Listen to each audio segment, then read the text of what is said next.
Hello, this is the Fuzzy Little Slippers YouTube, I guess, account, if you want to call it that. I just recently became a blogger. My name is Amanda. Some people call me Mimi, some people call me Nicole, depends on, or Mandy, depends on my family member or which friend you are. So my real name is Amanda, so you can call me that, or you can call me Mimi, or you can call me Mandy if you would like. Before I decide to tell you what the blog is about, I'm just going to tell you a little bit about it. It's called the blame game. Now, what I'm insinuating by the blame game is that people don't take responsibility for their actions or their, just anything that happens in their life. They want to blame someone else. So, I have mutual friends, and, I have kids, I have co-workers, I have college mates, I have a lot of people that talk to me on a daily basis, and every time someone comes to me or I get into conversation, it's that person did this or that person did that, but they don't ever say, well, I did this, this is why this is happening in my life.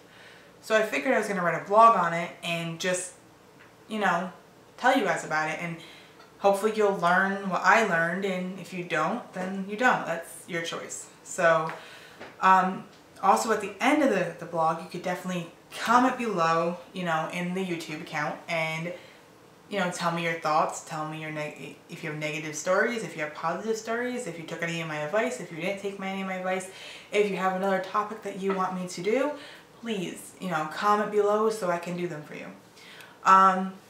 This is what I have wrote. The most common conversation I have with other people includes the blame game. The one where your job, your wife, your dog, your mother-in-law, your neighbor 6 doors down, the media, the government, the receptionist at your doctor's office, or the dressmaker who measured you wrong is somehow responsible for the problems you're having. I too played the blame game. I initially left a marriage that I was very unhappy in, and then blamed him for everything. My finances, my unhappiness, my fluctuating weight, my broken down car, and even my bad hair day were all entirely his fault. It was then I had that awe moment. I sat there thinking about the blame game, wondering if games are meant to be played this way.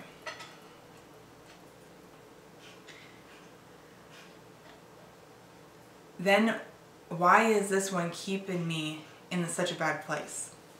Right then I made the conclusion and decision, just like I had left my marriage, that I was going to leave this game behind too.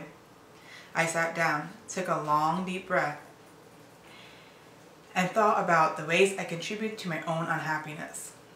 Once I came up with one way, countless others seemed to follow. In that moment, I realized I was blatantly ignoring virtual life lessons. It wasn't just my ex's fault. It was my fault too.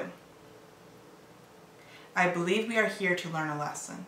Once we learn the lesson, we move on to the next lesson. However, if you fail to learn a lesson, we keep finding opportunities to learn it again and again. Isn't it weird that a woman who can leave her old unhappy relationship without starting a new one is always in an unhappy relationship? Or the man who quits his job because he can't stand his overbearing and ungrateful boss lands a new job with a boss who seems even more overbearing and ungrateful? Life will continue to throw us the same lessons until we learn from them. Here are some ways to start learning the lessons you may be resisting. Believe there is a lesson to be learned and consent to learn it. And I'll explain what I mean by it. This is probably one of the most important steps unless you're really willing to learn this lesson. Even if it feels uncomfortable at times, which it will, you can never move forward. Consent to view the situation as something that can help you grow. Admit that you might have helped create the problem, which 80% of us don't do. None of us ever take blame for what we have caused in our life at all. There are plenty of people that will be like, oh, that person did it. They did it. I had nothing to do with it. Let's take a rear end accident, okay? The person stops fast in front of you, you're not paying attention, you hit them in the ass end. Excuse my language, sorry. The rear end, okay? Whose fault is it? Is it their fault for stopping fast and not putting a turn signal on? Or is it your fault for not paying attention?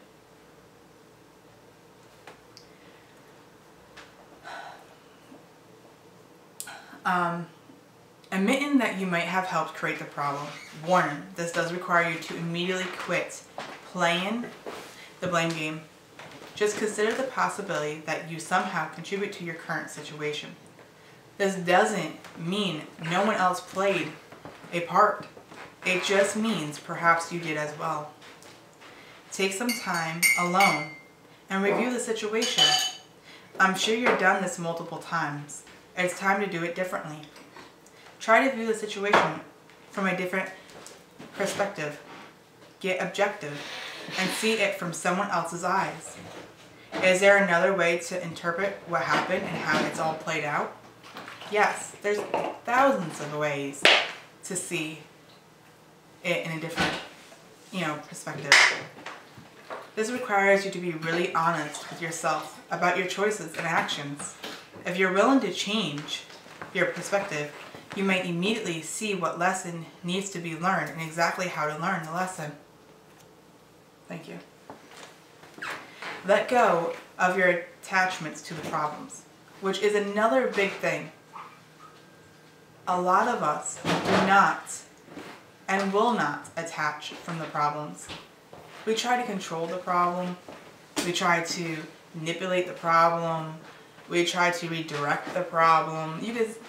Countless ways we try, in any way, to point the finger at another person.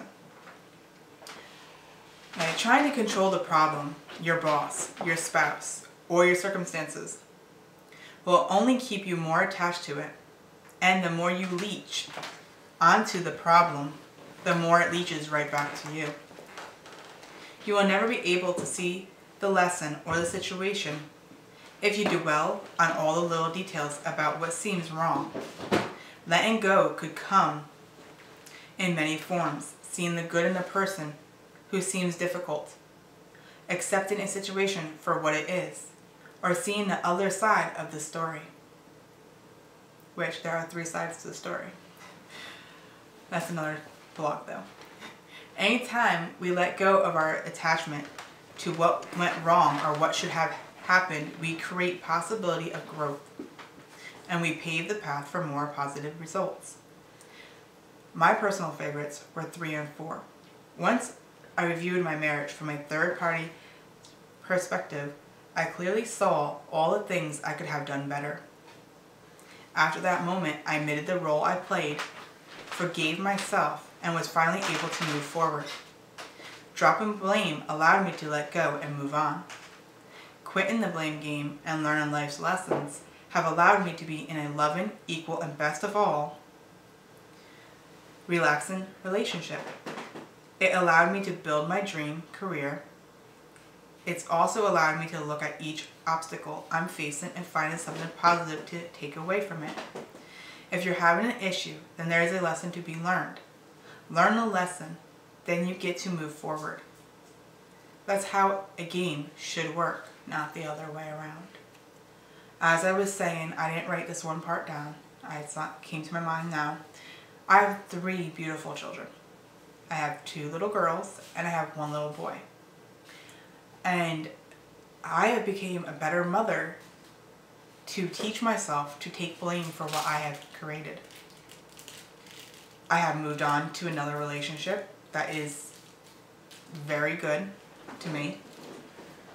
I have learned to work on that relationship with not blaming the other person for all my faults and actions.